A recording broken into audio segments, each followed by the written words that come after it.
Hey, what up, guys? So this week I am I'm starting my new program, which is going to be the PHAT 5-day split. You can actually find this workout for free on Lifting Vault, and it's a good place to find like different free programs if you need a spot for programs. But I'm gonna modify this a bit to because I really want to like emphasize my chest growth and just get a little bit more. And I kind of felt like, even when I was running Jeff Nippard's program, I felt like I felt like I wasn't going all the way to failure on all of my sets.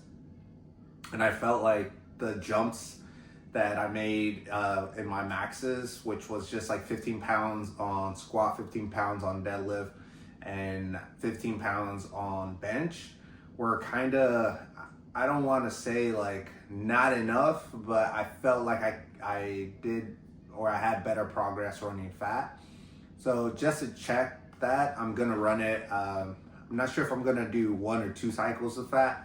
I'm definitely doing 1. But I did notice on the last video that I didn't post anything about my leg progress. So I went back to see if I had any videos, and I do have one from December, which isn't too far behind from when I started Jeff Nippard's program. So I doubt I made too much progress between the end of December and when I started it in the end of February. So I think I'll have like enough. So I'll post that right after this. So here's my legs right after a leg workout. So this is the most pumped they're going to be back in December. And here's my legs today on a rest day. And I think I've had a pretty substantial change. There's definitely more lines, and I think they look bigger. So I started the PHAT program this week, and I already done day 1 and day 2. So I was able to capture most of the videos from day 1 of my exercises, besides I think the last one, because I had to dip out. If I figure out how to edit, I'm gonna put a little clip or a screenshot of my workout here, or like throughout the next set. But if you saw in the beginning, I always started with the arch on my heavier benches.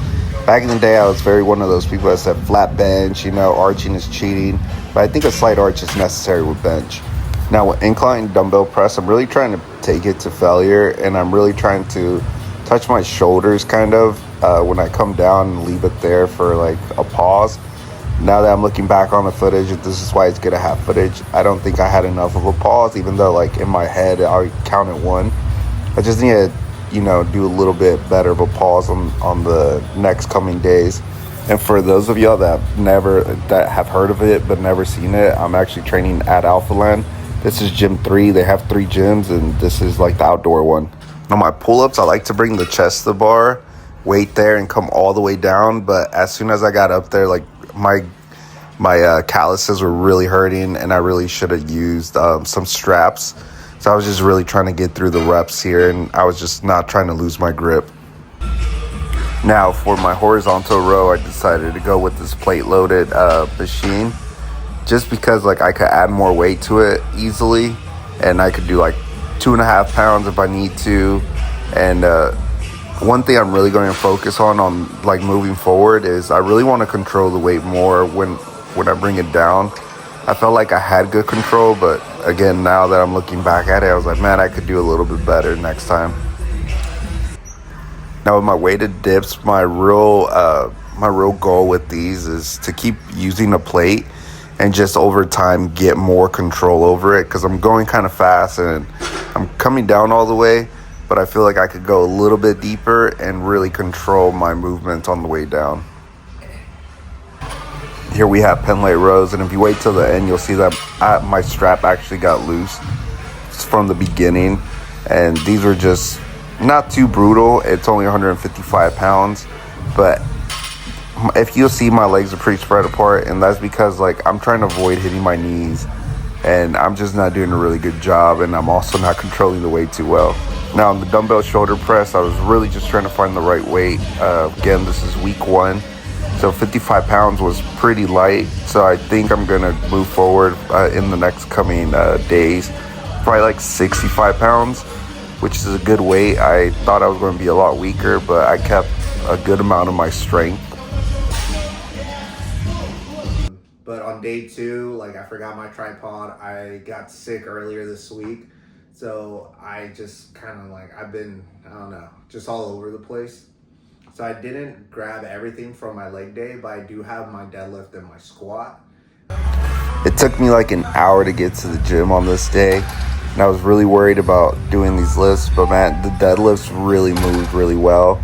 And I was surprised. This is 330 pounds on the bar, and I really liked the way it felt, and I liked the way it moved today.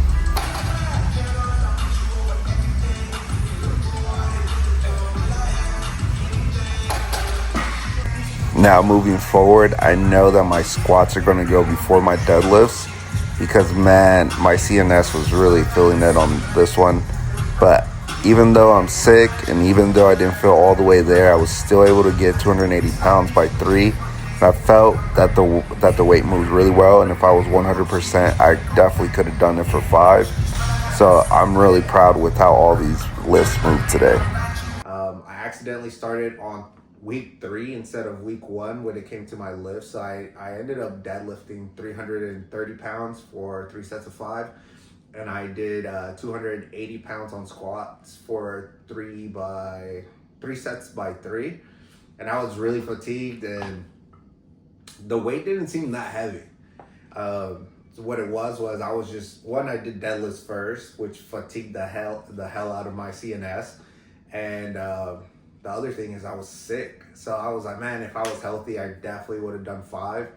So I think the numbers are good. And I think I'm going to make a lot more progress. I think that me saying that 15 pounds wasn't a lot, I think I'm right. I think I could make another jump even after 1 cycle of this, of the FAT.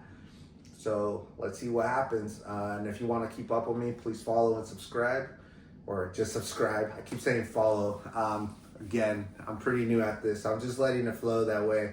If someone, for whatever reason, stays watching me for a long time, they can see how much progress I make within these videos. I think that'd be pretty cool, even for me to go back and look on.